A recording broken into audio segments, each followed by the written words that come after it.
नमस्कार।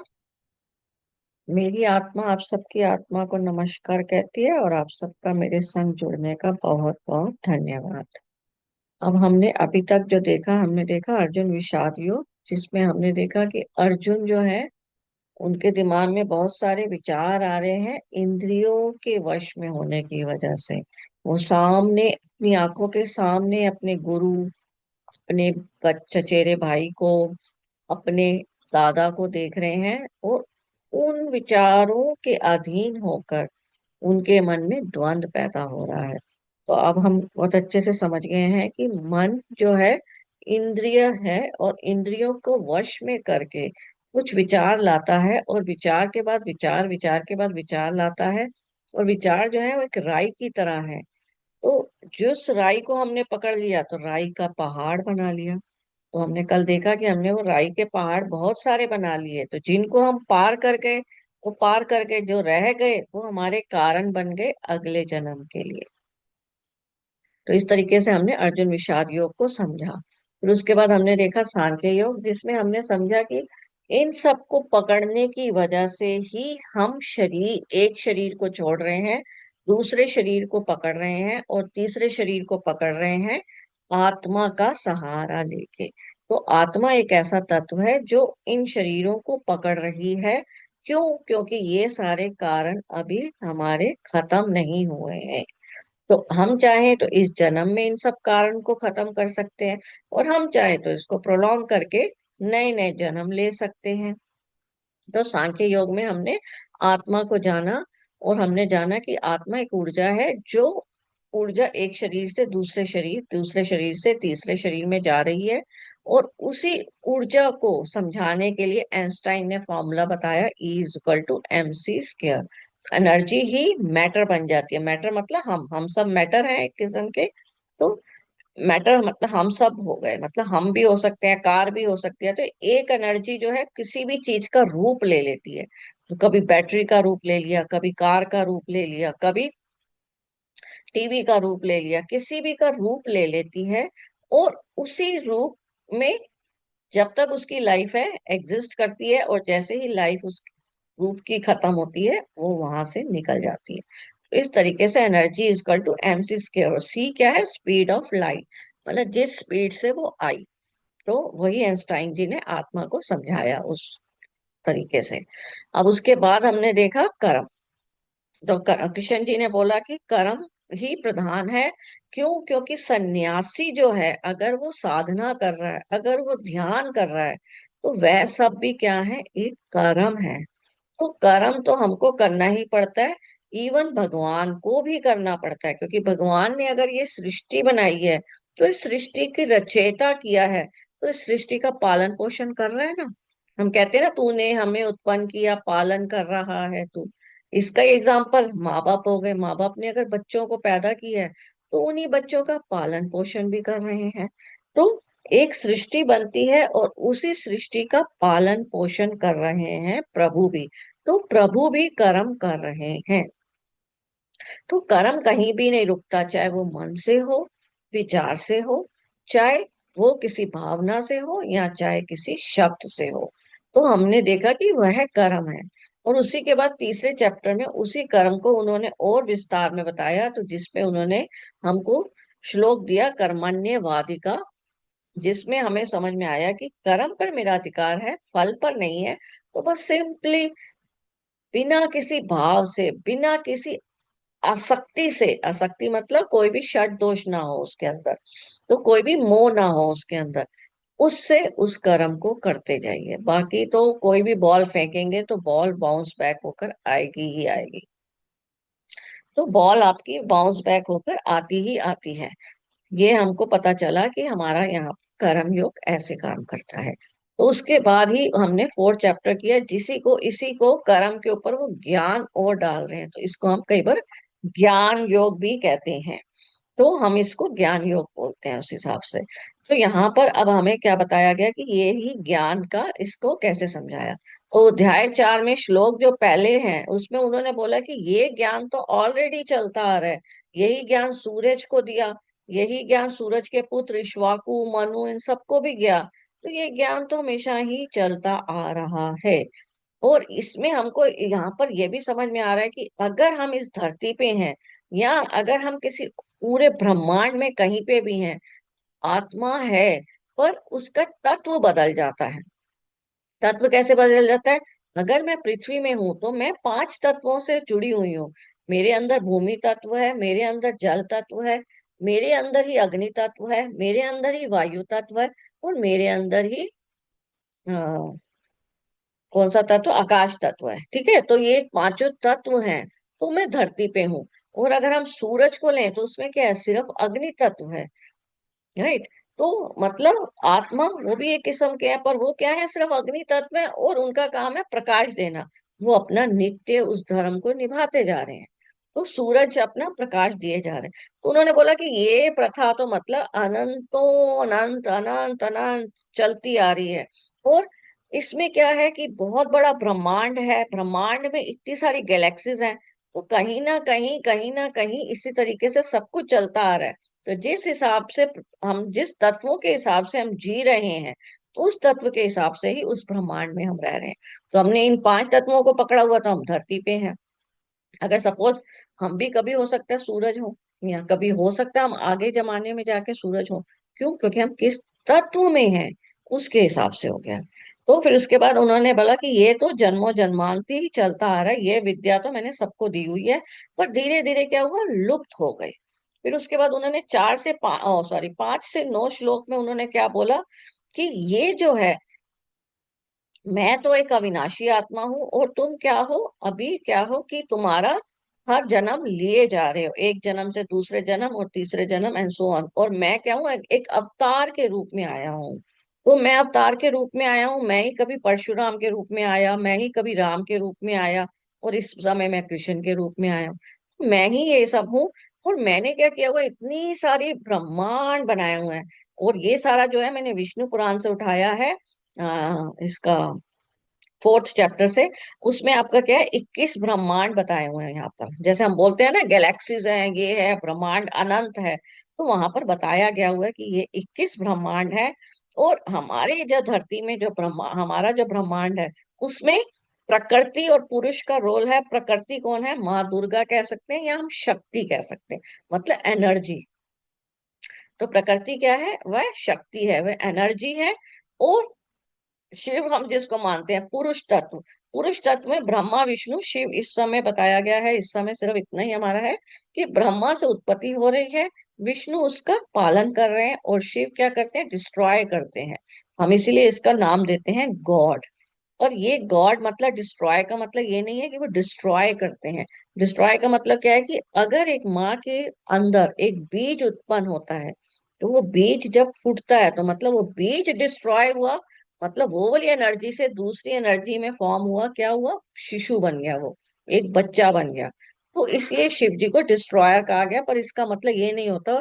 डिस्ट्रॉयर का मतलब यहाँ पर एक्चुअल में होता है कि एक फॉर्म से दूसरी फॉर्म बन जाती है। तो बीज से शिशु बन गए, शिशु से हम बच्चा बने, बच्चे के बाद हम लोग युवक बने, युवावस्था में गए, युवावस्था से हम इसमें चले गए, वृद्ध अवस्था में, वृद्ध अवस्था के बाद हमने इसी को नॉर्मल एनर्जी फॉर्म में वापस अपने आप को कन्वर्ट किया, और फिर से दोबारा यही वाला रोल अपनाया। तो मतलब हम एनर्जी चेंज हो रही है, क्योंकि हमारा कभी बचपन थोड़ा ना वापस लौट के आता है। तो हर चीज सिर्फ परिवर्तन होगी, पिछला वापस नहीं आएगा। तो वो इसलिए उसको हम बोल देते हैं डिस्ट्रॉय, मतलब बचपन खत्म हुआ तो बचपन खत्म ही हो गया, युवा अवस्था आ गई। तो इस तरीके से उन्होंने बताया है कि ये चीज जो है इस तरीके से चलती आ रही है इस सृष्टि में। तो यहाँ पर ऐसे इन्होंने समझाया। फिर उसी में उन्होंने आगे बोला कि मैं तो अवतार के रूप में हूँ, और मैं यहाँ पर अवतार क्यों लिया हूँ कि जब जब अधर्म फैलेगा, तब तब मैं प्रकट होऊंगा। और यहाँ पर उनके हिसाब से क्या है कि इस समय अधर्म क्या है कि द्रौपदी को निर्वस्त्र किया जा रहा है। एक औरत को अगर घर के ही लोग ऐसा कर रहे हैं, और जो कि वो एक पूरी क्या कर रहे हैं, वो एक स्टेटस है, क्योंकि वो क्या थे, वो उस जगह के राजा थे। तो राजा की फैमिली में ऐसा हो रहा है, तो प्रजा का क्या हाल होगा। तो इसलिए वो चीज को खत्म करने के लिए कि ये तो बहुत ज्यादा अधर्म हो रहा है एक नारी के साथ, तो मैं अवतार लेता हूँ। तो इसलिए उन्होंने यदा यदा ही धर्मस्य श्लोक 7 में बताया, कि श्लोक 7 में उन्होंने बोला कि जब जब अधर्म बढ़ता है, मैं जन्म लेता हूँ या अवतार लेता हूँ कह सकते हैं। तो यहीं पे उन्होंने फिर उसके बाद में धीरे धीरे क्या बताया कि पर मेरा जन्म, मैं अवतार तो लेता हूँ, पर मेरा जन्म क्या है, अलौकिक है। अब अलौकिक मतलब इस काल से परे है। मैं इसमें लिप्त नहीं होता हूँ, मैं कर्म करता हूँ पर मैं लिप्त नहीं होता हूँ। राइट। तो अलौकिक का मतलब क्या है, मैं इस काल से परे हूँ। क्यों? क्योंकि मैं ही तो सृष्टि रचित बना रहा हूँ। तो यहाँ पर वही मैंने विष्णु पुराण से लिया है कि ये क्या है, उन्होंने बताया कि जब मैंने इस सृष्टि को बनाया, तो यहाँ पर ब्रह्मा जी की ड्यूटी लगाई कि वो हम सबका पैदा करें, और मेरा ही एक रूप विष्णु की ड्यूटी लगाई कि वो हम सबका पालन करें, और मेरे ही शिव रूप की एक ड्यूटी लगाई कि हम लोगों को डिस्ट्रॉय करके दूसरी फॉर्म में कन्वर्ट करें। और ये कारण करता रहेंगे, करते रहेंगे, करते रहेंगे, और एक दिन क्या होगा, ये सृष्टि जहां हम धरती पे रह रहे हैं, ये भी खत्म हो जाएगी। और ये जब खत्म होगी, वो कितने टोटल है, 70,000 ईयर्स, और इस समय हम अप्रोक्सीमेटली 48,000 ईयर्स क्रॉस कर चुके हैं। तो मतलब अभी 70,000 साल के हिसाब से 48,000 तक हो गया, तो फिर उसको हम बोलते हैं प्रलय। तो पर मैं इन सबसे परे हूं, तो मतलब फिर से एक नया ब्रह्मा, नया विष्णु, नया शिव बनेगा, पर वो इस धरती का। पर मैं उससे परे कौन सा हूँ, जो एक अलग से विष्णु हूँ, जो अलौकिक है, जो अवतार ले सकता है, जो इन सबको भी देख रहा है, मतलब। राइट। वो उन्होंने यहाँ पर इस तरीके से बताया कि मैं अलौकिक हूँ। अलौकिक मतलब हो गया इस लोक से परे, पर हम लोग क्या हो गए, लौकिक, क्योंकि हम इस लोक से जुड़े हुए हैं। हम इस लोक से जुड़े हुए हैं, इसलिए हम जन्म मरण में लिप्त भी हैं। हम इस जन्म मरण को कर रहे हैं कि हम इस एक जन्म ले रहे हैं, दूसरा जन्म ले रहे हैं, सो ऑन। फिर उसी में ही अब हमारा आगे हम बढ़ते हैं। अब हम आएंगे अपने 15वें श्लोक पे, ठीक है। और उससे सॉरी, इससे पहले ही हमने इसी के अगला श्लोक देखा था, वर्ण। वर्ण रह गया। तो वर्ण में हमने क्या देखा कि हमको ये बताया गया कि अब अगर आप इस जन्म, यहाँ पर जन्म लिए हैं, तो आप क्या है, एक शरीर है। राइट। और शरीर के अंदर क्या है, मन है, बुद्धि है, और आत्मा भी है। ये हम सब जानते हैं। तो आप जब शरीर है, इस धरती पे आए हैं, तो हम अलौकिक नहीं है ना, हम तो लौकिक हैं। तो हमारा क्या है, शरीर है, मन है, बुद्धि है, आत्मा है। अब ये जो है, इसमें अगर आप कार्य शरीर से लिप्त होके कर रहे हैं, जो शरीर की तरीके से सोच रहे हैं, क्या है, मेरे शरीर को दुख पहुंचा, हाय मुझको ऐसे हुआ, ओ मुझे मेरे साथ ऐसे हो गया, जो मेरा मेरा मेरा के भाव में फंसे हुए हैं, जो शरीर में लिप्त होके काम कर रहे हैं, उनको उन्होंने किस कैटेगरी में डाल दिया, उन्होंने उनको डाला कि वो लोग क्या है, शूद्र हैं। तो वो शरीर की स्थिति में जी रहे हैं, पर कुछ उसके ऊपर, उसके साथ क्या कह सकते हैं, ऊपर या उसके साथ कह लीजिए, मन से लिप्त है, कि मन के विचार आ रहे हैं, उन विचारों में घिर जाते हैं। उनको उनको किस कैटेगरी में डाला, उन्होंने वैश्य कैटेगरी में डाला। अब इसी के बाद जो बुद्धि से थोड़ा सा काम लेने लग गए हैं, तो उनको किस कैटेगरी में डाला, क्षत्रिय कैटेगरी में। और बुद्धि से भी परे, जो सिर्फ ये मानते हैं कि अरे यार तो छल है, हम कहते हैं ना ये तो खेल है, जीवन मृत्यु ये तो खेल है, इसमें आए हैं करके चले जाएंगे। जो सच में इस कैटेगरी में आ गए हैं, जो ये समझने लग गए हैं, जिनको समझ में आ गया हो कि हम आत्मा हैं, तो वो कौन से कैटेगरी में आ जाते हैं, ब्राह्मण। तो इस तरीके से उन्होंने चार वर्ण बनाए। और ये चार वर्ण में उन्होंने किस तरीके से बताया कि ये ही चार वर्ण हैं। और ये वर्ण किस वजह से है, क्योंकि इस सृष्टि में रहने के लिए हमारे अंदर कुछ गुण होते हैं, कुछ तमोगुण होता है, कुछ रजोगुण होता है, कुछ सतोगुण होता है। रजोगुण क्या है, हम आपस में अगर हम फैमिली में रह रहे हैं, तो हमारे अंदर इच्छा उठती है ना कि चलो अपने परिवार को आगे बढ़ाएं। राइट। भगवान जी ने भी यही किया ना, अपने परिवार को आगे बढ़ाया, तो हमारी सृष्टि बना दी उन्होंने। और हमारे मन में भी वही उत्पन्न हो रहा है कि तो हम क्या करते हैं, रजोगुनी है उस समय, क्योंकि हम ब्रह्मा जैसा रोल अपना रहे हैं, कि हम आगे सृष्टि को बना रहे हैं, कि अपना बच्चा उत्पन्न कर रहे हैं। हमारे अंदर इच्छा उठी कि हम कार बनाएं, तो हम एक कार को खरीदने के लिए जाते हैं, पहले मॉडल पसंद करते हैं, तो हम उसकी रचना करते हैं, और उसके बाद क्या करते हैं, कार बना लेते हैं। इसी तरह हमारे मन में जो भी इच्छा उठी, लेट इट बी टीवी लाने की, कि आजकल ये वाला मॉडल अच्छा चल रहा है, तो हम उसको रचना की है और हम उसको ले आए। तो वो उस समय हम कौन से, हम उस समय रजोगुनी है। राइट। पर यहीं पे अगर सपोज मैं कार लेने की सोची, BMW, पर मेरे इतनी हैसियत ही नहीं है, मेरे पास इतना भी इस समय पैसा ही नहीं है। और मेरे अंदर आ गया कि नहीं, मुझे तो BMW ही लेनी है ना, हो ही नहीं सकता। और मैं उस वजह से अपने आप को दुख में लिप्त कर रही हूँ। मैं दुखी हो रही हूँ कि मेरे पास BMW क्यों नहीं है, मेरे पास ऐसा क्यों नहीं है, मेरे पास ये क्यों हो रहा है, हमारे साथ ही क्यों होता है, किसी और के साथ क्यों नहीं होता, ये वो। तो हम किस में आ गए, हम तमोगुनी हो गए। मतलब हम उस बात को इतना पकड़ लिए कि हम उस वजह से अपने आप अंदर आसक्ति पैदा कर रहे हैं। तो तब हम वहीं पे तमोगुनी हो गए। और अगर हम ये सब भी कर रहे हैं और उसके बावजूद भी है कि ठीक है, नहीं हो पाया, चलो इट्स ओके, कुछ कार्य शुरू किया पर नहीं सक्सेसफुल मिली, तब भी हम शांत हैं, हमें कोई फर्क नहीं पड़ रहा, तो हम इस समय क्या काम कर रहे हैं। मतलब पहला वाला हम जो तमोगुनी थे, तो हम क्या करते, शरीर में लिप्त होके कर रहे थे ना, कि मैंने अगर BMW सोची है तो मुझको BMW ही मिले। तो मैं शरीर में लिप्त होके काम कर रही हूँ, मतलब शुद्र भाव उत्पन्न हो गया, तमोगुनी। ठीक है।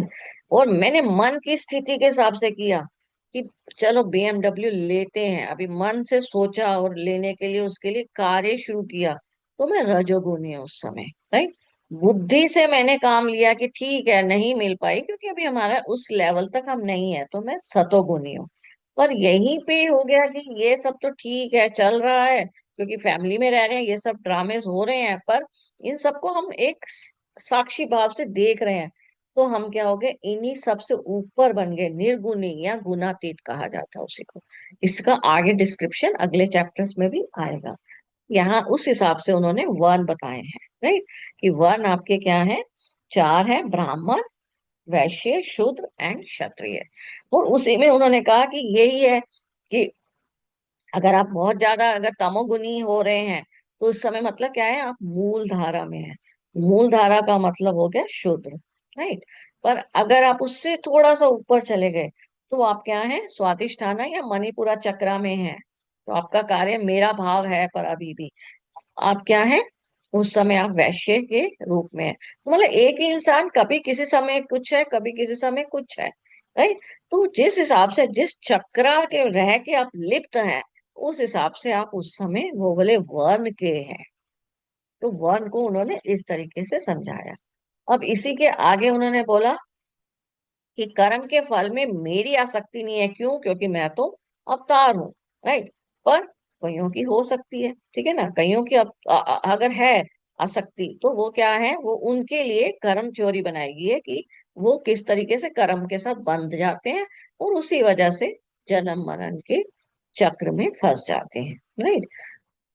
अब उन्होंने बोला कि मुझे कोई कार्य बांधता नहीं है, जो अभी हमने देख लिया, और उसी कार्य नहीं बांधता उसको उन्होंने क्या बोला, कि उसको बोला अनासक्त रहो। अनासक्त रहो मतलब अनासक्ति योग। अनासक्ति योग के बारे में गांधी जी ने मतलब बोला है कि सबसे ज्यादा उन्होंने अनासक्ति पे ही जोर दिया है। उत्तराखंड में अनासक्त आश्रम बनाया हुआ है गांधी जी ने, जो उन्होंने उस समय आश्रम बनाया था। और वो वहां पर 40 दिन योग, ऑटोबायोग्राफी ऑफ योगी है ना, जो योगी परमाहंस है, उनके साथ रह के 40 दिन मौन रह के 40 दिन लगातार वहां पर ध्यान किया था उन्होंने, गांधी जी ने। तब जाके उनको अनासक्ति योग समझ में आया था कि अनासक्ति योग क्या है। तो अब यहाँ पर अब हम समझते हैं अनासक्ति योग क्या है। मतलब अनासक्त रहने का तात्पर्य क्या है। तो अनासक्त का रहने का सिंपल सिंपल अगर हम लैंग्वेज में कहें, तो अनासक्त का मतलब होता है फल को त्यागना। ठीक है। जो फल को त्याग देता है, मतलब फल में लिप्त नहीं होता, अपनी तरफ से सिर्फ कार्य को स्टार्ट किया क्योंकि वो उसका कर्तव्य है, जैसे माँ है तो माँ का रोल जो है वो निभाना है उसको, वो पर उसमें फल में लिप्त नहीं हुई, तो वो क्या हो गया, वो अनासक्त हो गया। तो अनासक्त को हम इस तरीके से समझ सकते हैं कि जो फल में लिप्त नहीं होता, फल कर्म फल को त्याग कर चलता है। तो उसके लिए हम इस तरीके से समझ सकते हैं कि लेट इट बी एग्जाम्पल लेते हैं वो वाला। ओके। ऐसे लीजिए कि जैसे लंका में जब एग्जाम्पल में हनुमान जी का लेती हूँ, लंका में जब हनुमान जी घुसे, तो वहां पर एक राक्षसनी थी, जो क्या कर रही थी, वो उस समय देख रही थी कि कोई भी लंका में आता था वो उसको अंदर नहीं आने देती थी। और हनुमान जी जैसे ही पहुंचे, तो लंकनी वहां खड़ी थी, और उन्होंने जैसे ही हनुमान जी को रोका, उसने कहा, अरे अब उसको मतलब उसके आध्यात्मिक तात्पर्य से समझिए, तो हनुमान जी को उसने देखा, उसने कहा अरे मेरी लंका में तो सिर्फ शराब ऐशो आराम ये सब चलता है, तू यहाँ क्या कर रहा है। तो हनुमान जी ने एक मुक्का मारा और वो घिर गई थी। उसका मतलब क्या हो गया कि हनुमान जी ने बोला कि मुझको इन सब से असर नहीं होगा, चाहे मैं इन सब के बीच में भी रहूं, क्योंकि वो लंका में गए थे, तो मुझको इन सब का असर नहीं होगा। तो इसलिए उसने बोला कि ठीक है तू तो जा सकता है, क्योंकि तू अनासक्त है। तो यहाँ से अनासक्त का मतलब क्या है कि बाहरी समाज कैसा भी हो, फिर भी वो बिल्कुल दृष्टा भाव से काम करता है, उसको हम बोल रहे हैं अनासक्त योग। तो वो अनासक्ति कहलाता है। अब इसके लिए ये एग्जाम्पल हो गया, इसी में टाटा जी का एग्जाम्पल है। टाटा जी के पास एक बार कराची से हेल्प मांगने के लिए आए थे, कराची वाले अस्पताल वाले, कि हमको दान दीजिए। तो उन्होंने बोला कि हम आप अगर 1,000 रुपए देंगे, उस समय जमाने में 1,000 बहुत ज्यादा होता था, नया नया पार्टीशन जब हुआ था। तो उन्होंने बोला टाटा जी को कि हमको 1,000 देंगे तो हम आपको आपका नाम जो है वहां पर छपवाएंगे, जो हमारा वहां पर हम काम कर रहे हैं कराची के अस्पताल में, आपका नाम छपेगा। तो टाटा जी ने इमीडिएटली उनकी हेल्प की, और उन्होंने पता चेक में क्या काटा, 999, 1,000 नहीं, मतलब 1 रुपया कम। तो मुंशी आया, मुंशी मतलब हो गया सीए उनका, उसने बोला कि सर ये 1,000 मांग रहे हैं, आपने 999 क्यों कहा। उन्होंने कहा, वो बड़े शान से ये बोल रहे थे कि मुझको 1,000 में मेरा नाम छपेगा, पर मैं तो दान इस पर्पज से तो कर ही नहीं रहा हूं कि मेरा नाम छपे, तो तुम इसलिए इतना ही दे दो, क्योंकि हेल्प तो करनी है, पर मुझको इसलिए नहीं करनी कि मेरा नाम हो। ये भी क्या है, अनासक्त योग। तो टाटा जी एक बहुत बड़ा एग्जाम्पल है, ये जो टाटा जी है ना जिनकी अभी डेथ हो गई है, तो वो भी बहुत बड़ा एग्जाम्पल है, अनासक्त थे वो इसमें लिप्त नहीं होते थे। वो कार्य करते थे पर कार्य के साथ लिप्त नहीं थे। तो उन्होंने 999 का ही काटा कि मुझे लोक प्रसिद्धि नहीं चाहिए, मुझको सिर्फ ये कि हाँ अस्पताल बन रहा है तो हेल्प तो होनी चाहिए, हेल्प कर देता हूँ मैं। उसको उन्होंने बोला कि अनासक्त होने का तात्पर्य ये है। तो इस तरीके से हम अनासक्त को समझ सकते हैं। तो अनासक्त के हमको ये समझ में आ गया कि हम कर्मों के जंजीरों में नहीं बंध रहे हैं, उस चीज को क्या बोला जाता है, अनासक्त। तो मतलब मैं निष्काम भाव को भी अनासक्त कह सकती हूँ, कई बार हम बोल देते हैं निष्काम भाव, वो भी एक किस्म का अनासक्त है, या तो कह दीजिए वो नहीं है, ये ही अनासक्ति एक ही चीज है। तो कुछ भी हम कह सकते हैं कि निष्काम भाव की बजाय हम कह रहे हैं अनासक्त रहो। तो उसी को ही बोला जाता है बिना आसक्ति के कर्म करना। ठीक है, तो बिना आसक्ति के कर्म करने को अनासक्त कहा जाता है। तो अब इसमें हम लोगों मैंने यहाँ पर एक छोटा सा एक्सरसाइज सा बनाया कि इसमें मतलब मैं कार्य करने से पहले अगर मैं देख लूं कि ये कार्य में मेरी कोई अपेक्षा तो नहीं है, ये मैं कार्य जो कर रही हूँ मैं इसमें बंध तो नहीं रही हूँ, मेरे में इसमें इच्छा तो नहीं है, और मैं इच्छा की वजह से बहुत दुखी तो नहीं होंगी। तो मतलब अगर मैं प्रॉस कॉन कार्य को करने से पहले अगर ऐसे सोच के कार्य करूं, तो मैं भी अनासक्त काम कर सकती हूँ। मुझे पता चल जाएगा ओके मैं कार्य में लिप्त होकर कर रही हूँ या सिर्फ कार्य कर रही हूँ। समझ रहे हैं। तो जो हमें कर्मण्यवादिका में भी सिद्धांत में समझाया गया था। तो हम मतलब कार्य करने से पहले ही हम थोड़ी सी अपनी अवेयरनेस बढ़ा रहे हैं कि ओके इस कार्य को करने के लिए मैं सिर्फ कार्य अपना कर्तव्य समझ के ये वाला कार्य कर रही हूँ, और मैं इसमें लिप्त नहीं हो रही हूँ। चाहे इतना बोल भी देंगे ना तो भी बहुत फर्क पड़ेगा, धीरे धीरे ऑटोमेटिकली मन में आने लग जाएगा, क्योंकि मैं लाभ हानि के गणित में नहीं फंस रही हूँ। ठीक है, कि मुझे लाभ होगा या हानि होगी, पर हाँ कोई लक्ष्य मैंने रखा कि हाँ भाई मुझे ये काम करना है क्योंकि मुझे ये लाभ हो, और वो लाभ होगा या नहीं होगा मैं उस उसमें मोह नहीं रख रही कि नहीं होगा तो कुछ ना कुछ पर्पस होगा, भगवान ने इसलिए नहीं दिया होगा आपको। तो वो हो गया कि कर्म पे मेरा अधिकार है, फल पर मेरा अधिकार नहीं है। तो यही है अनासक्त योग। राइट। तो अनासक्त योग से हमने समझा कि आपका बेसिकली क्या, हम लोग सिर्फ कर्म करना है, दैट्स इट, और एक किस भाव से, साफ नियत से, दैट्स इट। बस इतना ही है अभी तक हमारे लिए कि कर्म करो साफ नियत से। वो धीरे धीरे और श्लोकों से और क्लैरिटी बढ़ाएंगे कि वो अपने आप साफ नियत भी कैसे होगी। अभी क्योंकि हमारा क्या है, हमारा 15वां श्लोक हुआ है, 43 श्लोक है। ठीक है, उन्होंने कहा है कि किसी भी चीज के लिए टेंशन नहीं करनी है, सिंपल कार्य करो, दैट्स इट। और कार्य में अगर हो भी गया कुछ गलत, तब भी टेंशन नहीं करनी है, हो गया हो गया, कुछ नहीं सोचना नहीं है, बस कार्य करो कार्य करो कार्य करो। मतलब कर्म करो, कर्म करो, कर्म करो, दैट्स इट। क्योंकि सो रहे हैं तब भी कर्म कर रहे हैं, सांस ले रहे हैं तब भी कर्म कर रहे हैं, तो आप किस बात की टेंशन ले रहे हो, ये बोल रहे हैं। कोई कह रहा है भी कुछ टेंशन नहीं ले रहे हम, तो किसी भी चीज में हम टेंशन नहीं ले रहे, क्योंकि हम उसमें, कोई कह रहा है हमने उससे विचार ही नहीं उत्पन्न किया, तो हमारे को फिर भी कोई टेंशन नहीं है। तो अभी मैंने सोचा था अगला भी हम कर पाएंगे मुमुक्ष, पर वो हम कल करेंगे, ठीक है। तो किसी का कोई प्रश्न हो तो वो पूछ सकते हैं अनासक्ति के ऊपर।